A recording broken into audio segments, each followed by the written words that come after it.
Doftu du'a obsaan simate amanti dhugaaf dhiigaa kelate Abba Phexros Maqaa Abbaa kan Ilmaa kan Hafuura Qulqulluu Waaqayyo tokkoon Amiin. Seenaa Abuna Phexros yookaan Magarsaa Badhaasaa eenyu turanii? Dhugumaa isaan Oromoodha? Mee amma xumura sagantaa kootti nu hordofaan affeerraa kooti.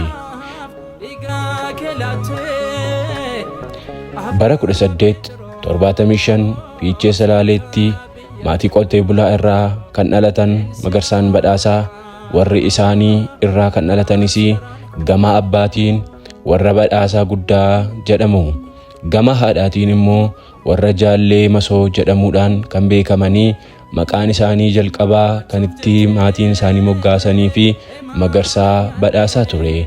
Akka ta'es ni himama. Ijoollummaadhaanis gara Kaawwaala Dabra Libaanoosiin deemuudhaan barumsa amantaa yeroo gabaabaa keessatti haala nama dinqisiisuu fi haala nama ajaa'ibuutiin xumuruu danda'anii jiru. Sana boodas yeroo sanatti iddoo hayyootni amantaa jiranitti gara kaaba Itoophiyaa Gondar akkasumas Gojjamii fi Walloo deemuudhaan barumsa hafuurawaa qo'atanii turanii.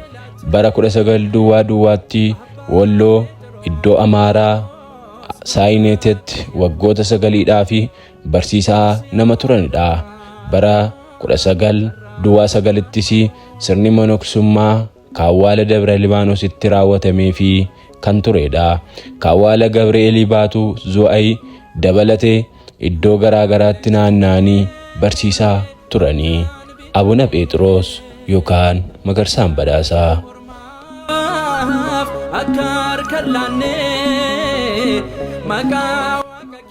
Godina Arsii Aanaa Zu'ay Baatuu Dugdaa Oraa Dambal irratti kan argamtu Godaambaa Afurawaa Dabra Tsiyoonitti Tulluu Guddootti wangeelli isaan harkaan barreessan, uffanni isaan uffatanii fi masqalii isaan qabachaa turan ammayyuu bakka sanatti ni argama. Tulluu Guddoon bara mootuu Yoodiitiin Taabotni Tsiyoon waggaa 40 iddoo itti dhokatedha. Bara 1919tti ammoo gara Finfinnee dhufuudhaan Bataskaana Maariqoositti tajaajilaa turaniiru. Magarsaan Badhaasaa yookiin Abuna Phexros. Phaaphaasota Itoophiyaadhaa bara 1921 yeroo jalqabaaf gara Misrii ergamanii muudamanii keessaa isaan tokko turanii. Bara 1928 yommuu Xaaliyaaniin biyya keenyaa garboomfachuudhaa fi manneen kiristaanaa gubaa turanii namoota ajjeesaa turanitti qabsaa'ota mirgaa kadhannaadhaan gargaaraa kan turanidha. Keessumattuu gara Salaalee deemuudhaan qabsaa'ota Salaalees kakaasanii akka diinaan mormanii shoora guddaa taphataniitii jiru.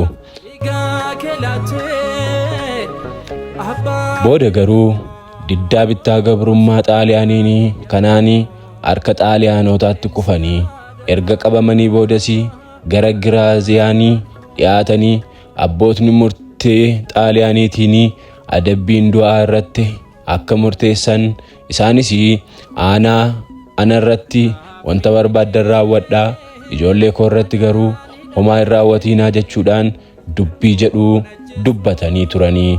Xaaliyaanotni ummatni akka Xaaliyaaniidhaaf bitamu nuuf ajajaa maaloo jedhanii gaafatanii, isaan garuu ummata walitti naaf qabaa jechuudhaan ergaa ummatichi wal ga'ee booda ani eegaa warra gita bittootaa kanaa fi akkan hin bullee nama keenya dhiisaatii lafa kanayyuu hidheeraa jechuudhaan gara kuteenyaan dubbachaa turanii. Murtiin du'aa kunis atattamaan guyyaa walakkaa keessatti akka raawwatu ta'e.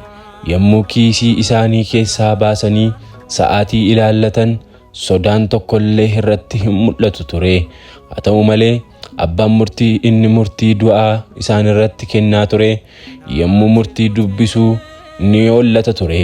Isaan garuu murtiin du'aa kun homaa ittiin fakkaatne yommuu ajjeefamuudhaaf ka'anittis fannoo baafatanii ummata eebbisanii kitaaba qulqulluu harkaa qabanis ni dhungatanii namoota murtii du'aa irratti dabarsaniidhaafis ni kadhatuuf ture. Gamoon jala dhaabbataniis fuula isaanii ummatatti garagalchanii dhaabbachiisanii kuni hojii keeti jedhaniini namoo addabaabaayii birbirsa gooroo yookaan piyaasaa bakka jedhamutti gamootti irkisanii dhaabanii. Yeroo sanaa loltootni 8 qopheedhaanii eegaa turanii 8 yeroo tokko qawwee itti dhukaasanii garuu dhukaasa 8 du'uun isaanii shakkanii. Yeroo kana du'uudhaaf dhiisuu isaanii adda baasuuf hakiimiin waamamee akka lubbuun keessa hin baane mirkaneesse. Itti deebi'anii shugguxiidhaan yeroo 3 mataatti dhukaasanii ajjeesanii. Yommuu inni hundi taa'u kolonelli isaa ajjeesisaa ture sun ummatni dirqamaan akka isaan rukutanii ajjeesan taasisaa ture. Reenfa isaaniis namni akka nagarreedhaa fi finfinneedhaa baasanii bakka namni hin agarreetti awwaalanii. Xaaliyaanonni ummati finfinnees guyyaa sanaa guutummaan bo'aaf oole. Siidaan yaadannoo isaaniis bara 1938 finfinneetti iddoo isaan wareegamanitti dhaabbateedhaa fi manni amantaa ortodoksii bara paatriyaarkii 5ffaa Abuna Phaawulos waggoota 60 booda wareegamaa Abuna Phexrosiidhaa fi aangoo qulqullummaa laate. Jaarraa si'anaa kana keessas manni amantaa ortodoksii Tawaahidoo Itoophiyaa keessatti aangoo qulqullummaa kan argatan isaan qofadha. Taabotni maqaa isaaniitiin moggaafames Salaaleetti argama. Abbaa dhugaa ta'uudhaan yommuu warri biyya bulchanii jechaa turan guyyaa rakkoo kana ummata gatanii dhiisaniiti isaan garuu ummata isaanii waliin du'uu filatanii. Siidaan isaaniis Finfinnee Piyaasaa yookaan birbirsa gooroo bakka jedhamutti argama. Yeroo gabaabaadhaa fi sababa misooma daandiitiin ka'ee kan ture yoo ta'u amajjii 29 bara 2008 iddoo isaa kabajaan deebi'ee jira. Maddi odeeffannoo keenyaa Sagalee Dhugaa Ortodoksiidha.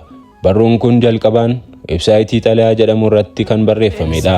Waan nu dhaggeeffattaniif galatoomaa jechaa eebbii fi ayyaanni abbaa keenya Abuna Phexros hunduma keenya irra oolee abulu. Ulfaadhaa galatoomaa.